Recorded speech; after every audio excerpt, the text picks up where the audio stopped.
अल्प दिनर गल्प भाग 4 विषय मो गाँ भूत।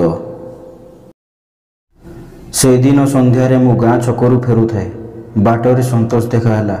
घड़िए अटकाई देला। कहला, जानिछु काली रत्नाकर साहंत को भूत माड़ी बसीथिला। से एबे डाक्तरखाना रे। मझिरे मझिरे होश आसिले कटिया कटिया डाकी पुणी बेहोश हो जाउछंती।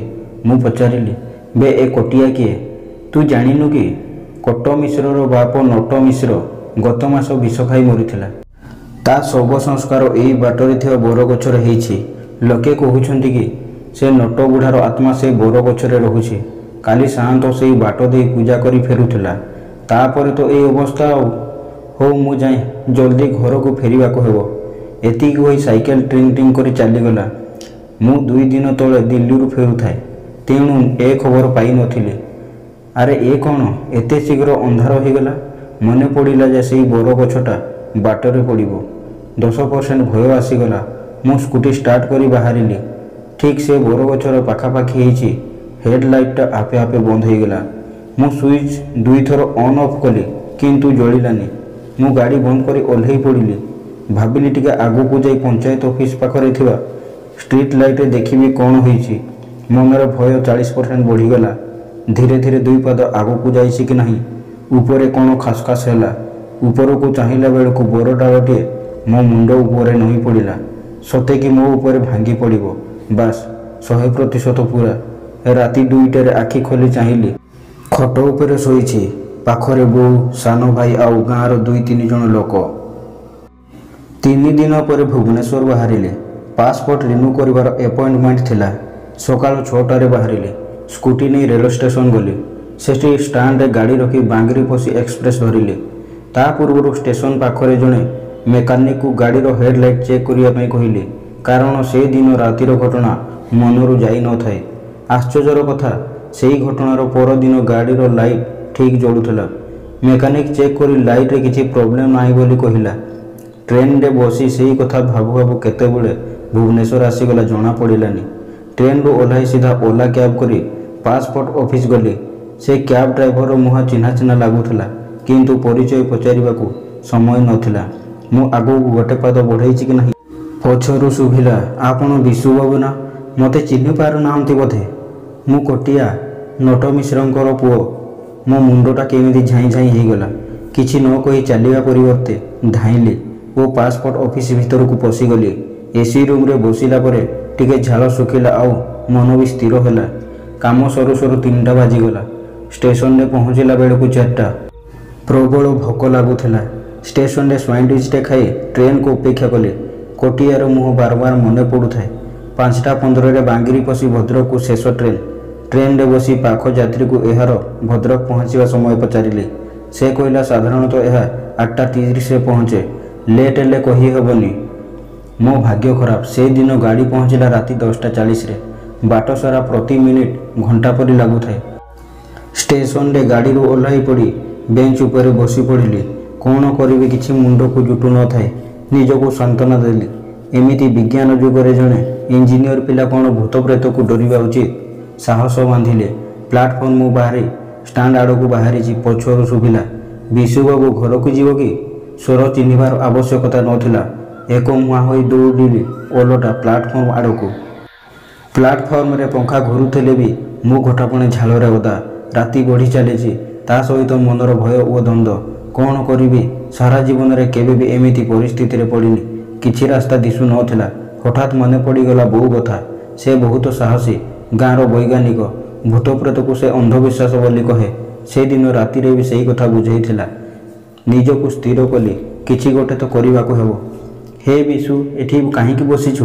बुली चाहिली सुकांत भाई। आम गाँ पाख इच्छापुर छकरे तांको मेडिसिन दुकान।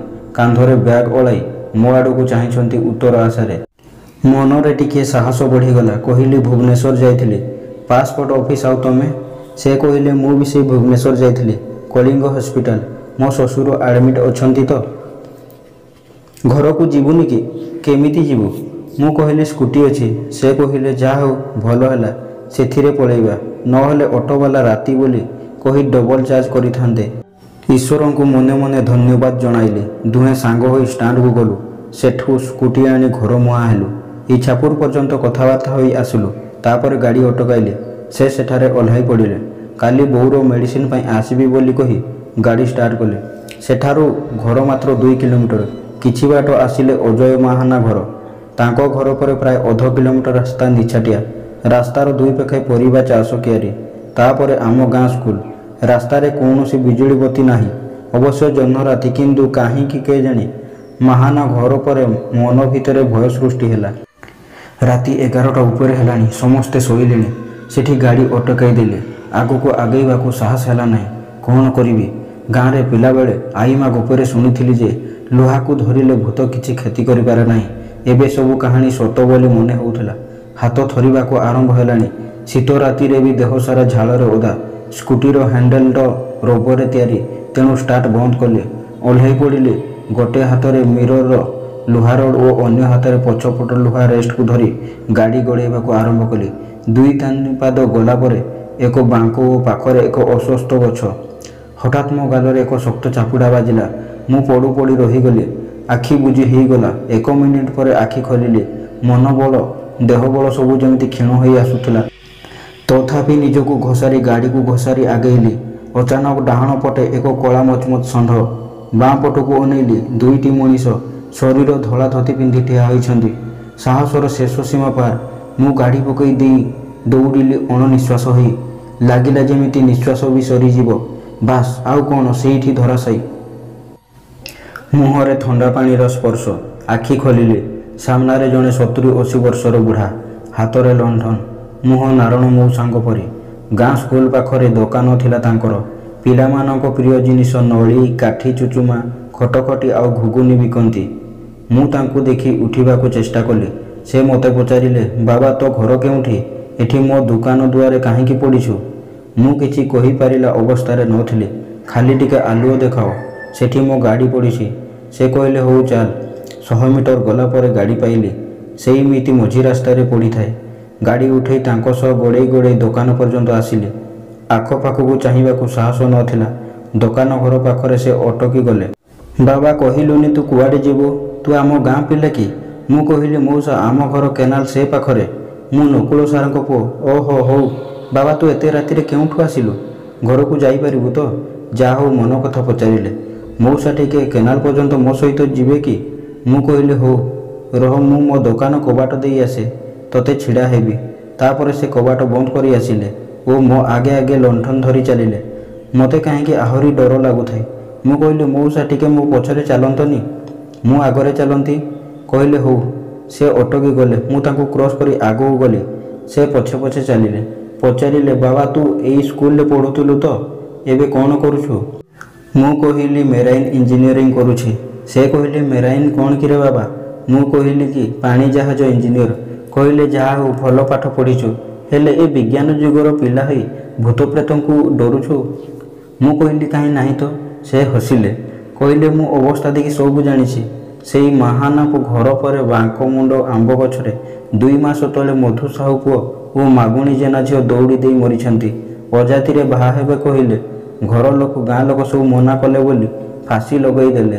ସେଇ ଦିନଠୁ ବହୁତ ଲୋକ ଏଠି ଡରୁଛନ୍ତି।